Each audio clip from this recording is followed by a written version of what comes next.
அனைவருக்கும் வணக்கம். நான் உங்கள் தோழி. இன்று நாம் காணும் பதிவு வாஸ்து பற்றி தான். இன்று நாம் பார்க்க போகிறோம். வாங்க. நம் வீட்டுக்கு 4 மூலையிலும் என்ன அமைப்புகள் இருக்கணும், இருக்கக்கூடாது, அப்படி அந்த இடத்தில் ஏதாவது குறைகள் இருந்தால் நம் வீட்டில் இருப்பவர்களுக்கு என்ன பிரச்சனைகள் வரும் என்று பார்ப்போம். வாங்க. வாஸ்து என்பது பஞ்சபூதங்கள் நிலம், வானம், காற்று, நீர், நெருப்பு. அது நம் வீட்டில் சமநிலையில் இருக்கிறதா? சமநிலையில் இருந்தால்தான் அங்கு நேர்மறைவான அதிர்வுகள் இருக்கும், செல்வ செழிப்பும் ஈர்க்கும் இடமாகவும் இருக்கும். அதனால் தான் வாஸ்துக்கு நாம் அதிக முக்கியத்துவம் தருகின்றோம். சில பேர் வாஸ்து நம்ப மாட்டார்கள். ஆனால் நீங்கள் வாஸ்து நிபுணர்கள் சொல்வதை நீங்கள் பார்த்திருக்கிறீர்களா? இந்த மூளை சரியில்லை, இந்த மாதிரி பிரச்சனைகள் இந்த வீட்டில் இருப்பவர்களுக்கு வரும் என்று சொல்வார்கள். நிச்சயமாக அந்த வீட்டில் இருப்பவர்களுக்கு அந்த பிரச்சனைகள் இருக்கும். அப்படி இருக்கும் பொழுது நாம் நம்பாமல் எப்படி இருக்க முடியும்?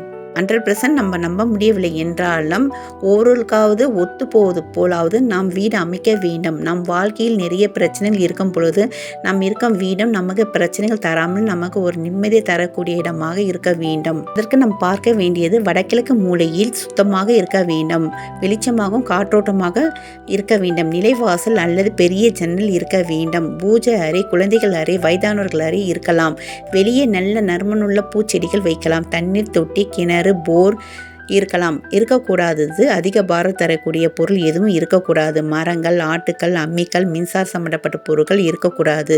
குளியலறை, பாத்ரூம், சமையலறை இருக்கக்கூடாது. அப்படி இருந்தால் அந்த வீட்டில் இருக்க ஆண்களுக்கு தலை சம்பந்தப்பட்ட பிரச்சனைகள் நிறைய வரும். கண், காது அதுபோல் பிரச்சனைகள் நிறைய வரும். அடுத்தது அக்னி மூலையில் என்ன இருக்கணும்? சமையல் அறை இருக்கலாம். நாம் கிழக்கு நின்று பார்த்தபடி சமைக்க வேண்டும்.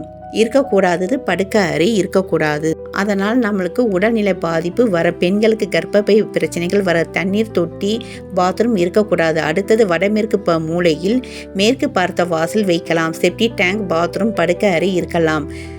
இருக்கக்கூடாதது கிணறு, போரு, உள்ளே படிக்கட்டு வரக்கூடாது. அதனால் கோர்ட்டு கேஸு என்று பாதிப்பு இருக்கும். குழந்தை இல்லாமல் இருக்கும். கால் வலி, ரொம்ப அவதிப்படுவார்கள். யார்கிட்டையும் நல்ல உறவு இருக்காது. அடுத்தது கன்னி மூளை. வெயிட்டான பொருட்கள் வைக்க வேண்டாம். மூடி அமைப்பு இருக்க வேண்டும். பீரோ வைக்கலாம்.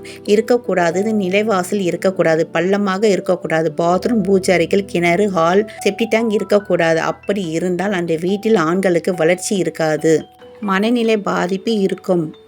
அதனால் நீங்கள் இதில் வருவது போல் இந்த 4 மூலையிலும் நீங்கள் வைக்கக்கூடாதது வைத்து இருந்தால் உடனே அதை நீக்கி விடுங்கள். விழிப்புடன் இருங்கள். நன்றி.